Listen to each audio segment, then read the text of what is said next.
कान पे तो तुम ईमानदारी से बताइए, तुम वहां से हिल रहे कि नहीं हिल रहे? तुम भजन कर रहे, तुम मन ही मन में जो कहे वो मुंह सर्वात देख रहे। तो हम बैठते तो कथा में है, लेकिन ध्यान कहाँ रहता है हमारा? भैंस भूखी बहू ने जन घर खाए होगो, साल को भी जन नजारे होगा, रोटी कर रही होगी, जन कर रही होगी, धारो ना करी, मैं दिमाग जो हमारा संसार में रहता है, इसलिए हमारा उद्धार नहीं हो पाता है। प्यासी मेरे बहुत कृष्णकांत शास्त्री जी, मधुर कृष्ण शास्त्री जी और गौरव कृष्ण शास्त्री, सबकी भागवतें सुनी है, जितने प्रकार विद्वान हैं। मैं सच बता रहा हूँ, अतिशयोक्ति नहीं कर रहा हूँ, भागवत के सामने झूठ नहीं बोल रहा हूँ। जो रस मुझे अब आ रहा है भागवत के साथ सुनने में, मैं एक शब्द भी जोड़ने छोड़ना चाहता हूँ, जाना आगे क्या कह जाएगा व्यास जी। मैं बहुत प्रेम से कितना सुना, बड़ा आनंद आ रहा है आपके मुखारने से। प्रत्येक श्लोक कहना और उसका अर्थ करना, ऐसे भी व्यासों से मैंने सुनी है भागवत, एक भी श्लोक पूरी भागवत में आया ही नहीं, भागवत समापन तक। यह सौभाग्य हमें किसने दिया? आज ऐसे व्यास जी के मुखारबिन से भागवत सुनने का सौभाग्य किसने दिया? वो बहुत साधुवाद और धन्यवाद के पात्र हैं हमारे ईश्वर चंद्र।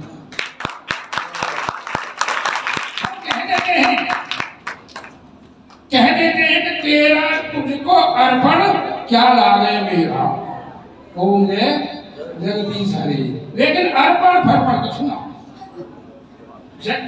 ईश्वर चंद्र जी ने वो करके दिखा दिया कि तूने जो मुझे खेत दिया, तूने जो मुझे जमीन दी, तूने मुझे जो नौकरी दी, तूने मुझे जो पैसा दिया, तेरा तुझको अर्पण। से मन से धन से अपने को समर्पित कर दिया है राधा कृष्ण के चरणों, समर्पित कर दिया है। और ये हमारा गांव का सौभाग्य है, हमारा सौभाग्य है कि ऐसा बच्चा, ऐसा व्यक्ति इस महापापियों के गांव में, दुष्टों के गांव में, मैं अपने गांव को मैं बढ़िया गांव नहीं बताता हूँ, लेकिन यहाँ में संत भी बहुत हैं, ईश्वर चंद्र जैसे बहुत संत हैं, मंगलिया बहुत संत हैं, कुछ तो है ही है। अब कुछ शांति नहीं, गांव अशांत रहता था हमारा। व्यास जी इनके पिताश्री बहुत बड़े रामायण के भक्त थे, बहुत जगह उन्होंने रामायण के प्रवचन किए हैं,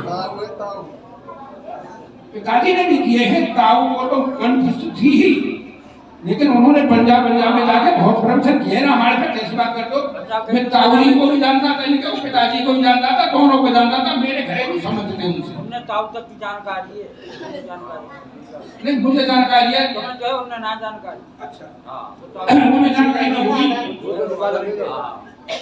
तो वो सदगुण संतान में, जो सदगुण उनमें थे, कहते हैं बुजुर्ग के सत्कर्म, पिता के सत्कर्म संतान में आते हैं, और बुरे कर्म भी संतान को भोगने पड़ते हैं।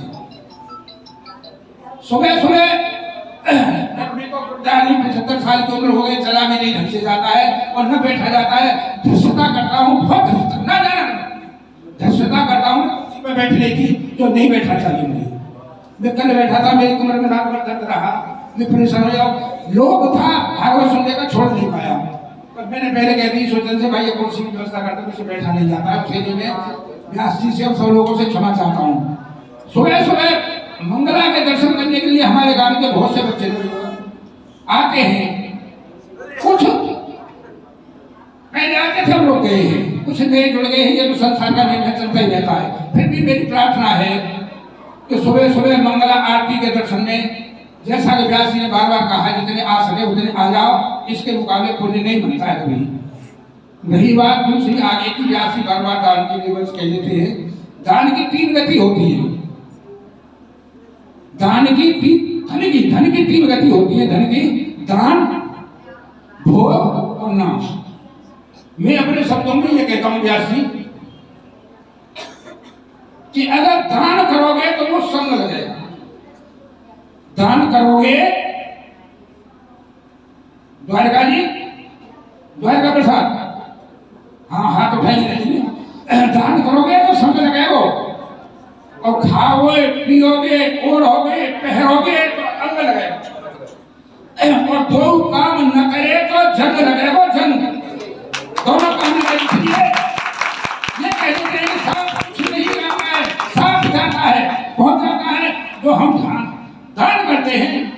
हमारे साथ था, संग लगता है वो। और ऐसे मंदिर में जहां भागवत हो रही हो वो देव स्थान बन जाता है, देव स्थान बन जाता है। ऐसे स्थान पर तो दान किया हुआ धन हमेशा 100 गुना होकर के व्यक्ति को किसी न किसी रास्ते से वश मिल जाता है, निश्चित मिलता है। हम सोच नहीं पाते कि ये धन हमारे पास कहां से आया, लेकिन वो सब ईश्वर की कृपा से जो हमने दान दिया था वही हमको रिटर्न में ब्याज से मिलता है। इसलिए ऐसे स्थान पर दान देना लक्ष्मी का काम है। वैसे ये तो वेद की ऋचाएं हैं जो आपके सामने बैठी हुई है, ये महला नहीं है, ये तो वेद की ऋचाएं और ये तो वो है। तो योग योग हम नहीं, योग का उपदेश इनको अच्छा नहीं लगता है। यो व्यापार तुम्हारा ऊधो ऐसे ही फिर जाएंगे। इन्हें तो कृष्ण के प्रेम की बात है। ये तो देखो साक्षात ला करके लड्डू गोपाल कितने रख दिए, वो आज पता पड़ी है कि लड्डू गोपाल का कथा सुन के आवे तो कल जगह न मिले या स्पीड में दासी जगह न मिले लड्डू गोपाल ये तो कृष्ण की लीला है, सभी कृष्ण की जवानी है सब। और ये भागवत में इसलिए आ गई कि कब से कृष्ण कथा शुरू हो हमारी श्याम सुंदर के दर्शन हमें या तो मंदिर में ऊपर होए या साक्षात भागवत स्वरूप जो है भागवत में ही हमें कृष्ण के दर्शन होते हैं। ये इसी आशा में आती है रोजाना अपने कृष्ण के, अपने ठाकुर के, अपने सांवरिया के दर्शन करने के लिए। मैं ज्यादा बोल गया हूँ, इतना बोलना नहीं चाहिए, समय ज्यादा तो बहुत समय हो गया है। मैं क्षमा चाहता हूँ व्यास जी, मैं सत्य बात बता रहा हूँ।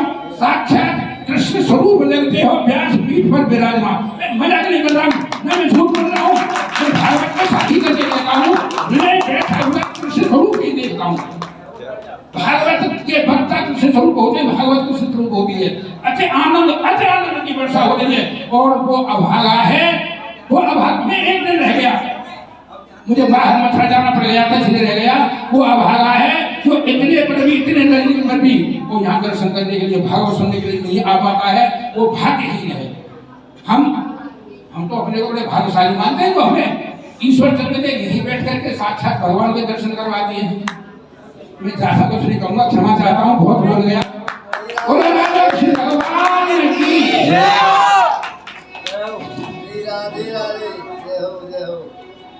आदरणीय व्यास सम्मानित सम्मानित भक्तों की माताएं, बहनें, बेटियां,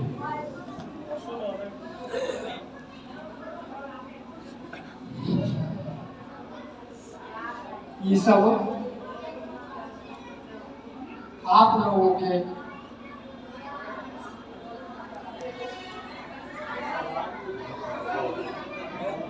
पुण्य का प्रताप है, आप लोगों की भक्ति का प्रत्यक्ष चमत्कार है। इतना दिव्य स्वरूप युगल सरकार राधा कृष्ण में विराजमान हुए, इसमें मेरा तो कुछ है ही नहीं। ये सब बुजुर्गों की तपस्या और आप जैसे भक्तों का आशीर्वाद जो आप यहाँ आज यहाँ प्रत्यक्ष रूप से विराजमान। अफसोस थोड़ा जब होता है, कोई जौहरी व्यक्ति जा रहा था, गांव में पनिहारियां पानी भर रही थी, पर एक पत्थर पड़ा हुआ था, वो उस पर कपड़े धोती, पैर घिसती, ऐसे ऐसे कुछ काम करते, मतलब नहाने धोने का। जौहरी देखा तो बड़ा कीमती पत्थर है। गांव वालों ने इकट्ठा किया, भैया ये पत्थर कैसे पकड़ रखा है तुमने, तो पा रहे हो, ऐसा करो तुम्हारे गांव के कुआं की मड बनवा देता हूँ, मैं पत्थर लगवा देता हूँ, या धोने नहाने की व्यवस्था करवा देता हूँ। ये मैं ले जाऊँ, तुम्हारे क्या काम का है। गांव वालों सोचा इतना बढ़िया काम हो जाए, कुआं की मड बन जाएगी, पानी धोने की जगह बन जाएगी, पानी रखने की जगह बन जाएगी, ऐसे सुंदर उसने सारी व्यवस्था कर दी।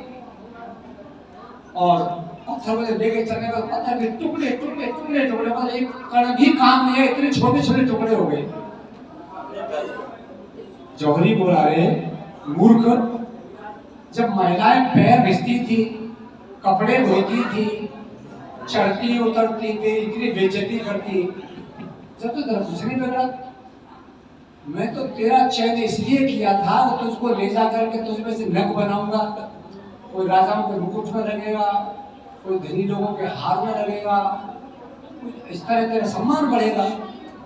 पत्थर बोला, अरे मूर्ख, तो मुझे इसी बात का हुआ कि तू पारखी है, तू मेरी कीमत जानता था, तू सत्य कह गया मेरी कीमत यही थी कि कुएं की मठ बनवा कर इस बड़े इतने बड़े सर को उसको ले जा रहा है, तो कीमती वस्तु को। तो मुझे इस बात का हुआ, खेत इस बात का है। ठाकुर जी विराजमान हुए, बुरा मत मान जाना। कई देवी देवता तो ऐसे हैं, आएंगे कथा सुनेंगे चले जाएंगे, ठाकुर जी के दर्शन का भी लाभ नहीं दे पाए। तो ठाकुर जी के विराजमान होने का क्या औचित्य रह गया। पर जो ठाकुर जी ने प्रेरणा की,